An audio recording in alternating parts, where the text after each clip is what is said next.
শুরুতে আমি দাদাবাবুকে একটু ধন্যবাদ জানাচ্ছি উনি সত্য কথাগুলো প্রকাশ করার জন্য। তার প্রায় ভিডিও দেখি, উনি মুসলমানদের পক্ষপাতিত্ব করেন, মুসলমানদের পক্ষে কথা বলেন, হিন্দুদের সবার বিপক্ষে কথা বলেন না, বিজেপি সরকারের সেই বিরোধিতা করেন। তো আপনারা টানাটানি না করে যদি পুরা ভিডিওটা দেখেন তাহলে বুঝতে পারবেন আসলে সত্যটা কোন জায়গায় লুকিয়ে আছে। তো চলেন আগে আমরা ভিডিওটা দেখি, তারপরে কিছু না হয় কথা বলব। মুসলিমদের ওপরে যখন যখন বিজেপি আরএসএস আক্রমণ করবে, ভারতবর্ষের যে 86%, 86% হিন্দুদের মধ্যে এসসি এসটি ওবিসি আছে, তাদেরকে মুসলিমদের পাশে দাঁড়াতে হবে।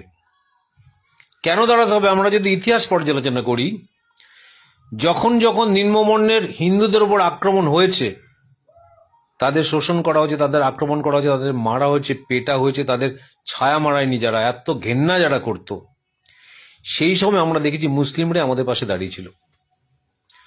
আপনারা জানবেন, একটা সময় ছিল, এমন প্রথা ছিল, নিম্নবর্ণের মহিলারা রাস্তায় বেরোবে, বুকের ওপর কোনো আচ্ছাদন দেওয়া যাবে না, অর্থাৎ ওপেন ব্রেস্ট দেখিয়ে নিম্নবর্ণের মহিলাদের রাস্তায় বেরোতে হবে, এবং তাদের স্তনের সাইজ অনুসারে তাদের কাছ থেকে ট্যাক্স আদায় করা হতো, তাদের থেকে কর নেওয়া হতো।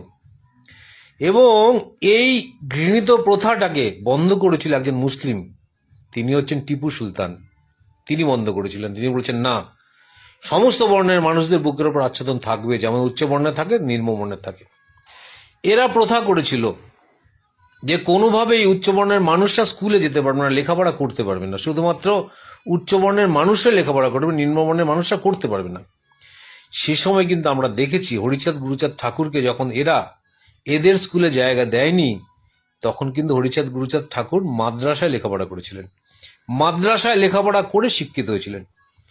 এবং আমরা যদি বাবর থেকে হুমায়ুন পর্যন্ত সঠিক ইতিহাস পর্যালোচনা করি, তাহলে আমরা দেখব মুসলিম সুলতান বা নবাবরা কিন্তু হিন্দুদের উপর সেভাবে অত্যাচার করেনি।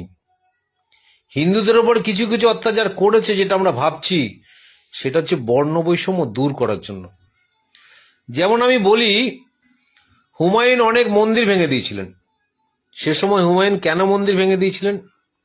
তিনি দেখেছেন তার প্রজারা কঠোর পরিশ্রম করে যে অর্থ উপার্জন করে, সেটা মন্দিরের পুরোহিতদের দান করে আসে, মন্দিরের পুরোহিতদের দানে দিয়ে আসে। তারা তাদের ছেলে মেয়েদের ঠিক মতো খাওয়া দাওয়া দিতে পারে না, লেখাপড়া করাতে পারে না, জামা কাপড় পরাতে পারে না, তথাপি তারা কিন্তু এই মন্দিরে গিয়ে দান করে আসে। এমন ভাবে উচ্চবর্ণের হিন্দুরা সমস্ত হিন্দুদের মাথায় ঢুকিয়ে দিয়েছে যে উচ্চবর্ণের মানুষই ভগবানের স্বরূপ। সে কারণে এখনো আমরা যে শ্রদ্ধাটা জানি, সে শ্রদ্ধা নয়, এটা আমাদেরকে শোষণ করার একটা রীতি। সে কারণে আমি বলবো, যখন যখন নিম্নবর্ণের মানুষের ওপর আক্রমণ হয়েছে, তখন তখন মুসলিমরা কিন্তু আমাদের পাশে দাঁড়িয়েছে। সে কারণে বিজেপি আরএসএস কখনো কোথাও যদি মুসলিমদের উপর আক্রমণ করে, এই যে 86% আমরা আছি এসসি এসটি ওবিসি, আমরা তাদের পাশে দাঁড়াবো। এটাই আমাদের অঙ্গীকার হওয়া উচিত। এখন যে ইস্যু তারা তৈরি করছে, যদি একসময় হিন্দু রাষ্ট্র তৈরি হয়, মুসলিমদের মোটেও প্রাধান্য না থাকে, তাহলে যে অত্যাচার নিম্নবর্ণের মানুষের অব্দি নেমে আসবে, সেটা কিন্তু সাংঘাতিক। এটা যদি কল্পনা করা যায়, তাহলে কোনো অবস্থাতেই মুসলিমদের ওপর আক্রমণ অত্যাচার আমরা মেনে নেব না, আমরা তাদের পাশে থাকব। কি বুঝলেন? ঘটনা কি? ঘটনা হচ্ছে মুসলমানরা সবসময় ন্যায়পরায়ণ, ভ্রাতৃত্বপূর্ণ, যেটা এই দাদাবাবু বললেন। তো আমি তাদেরকে বলতে চাই, যারা মিথ্যা অজুহাত দিয়ে মুসলমানদের উপরে অ্যাটাকিং করছেন বা মুসলমানদের উপরে জুলুম অত্যাচার করছেন, তাদেরকে বলতে চাই, যতই আপনারা সত্য লুকাতে চান না কেন, সত্য কখনো লুকানো যায় না। এজন্য আমরা আপনাদেরকে আবারও বলতে চাই, অচিরে মুসলমানদের উপর জুলুম অত্যাচার বন্ধ করুন।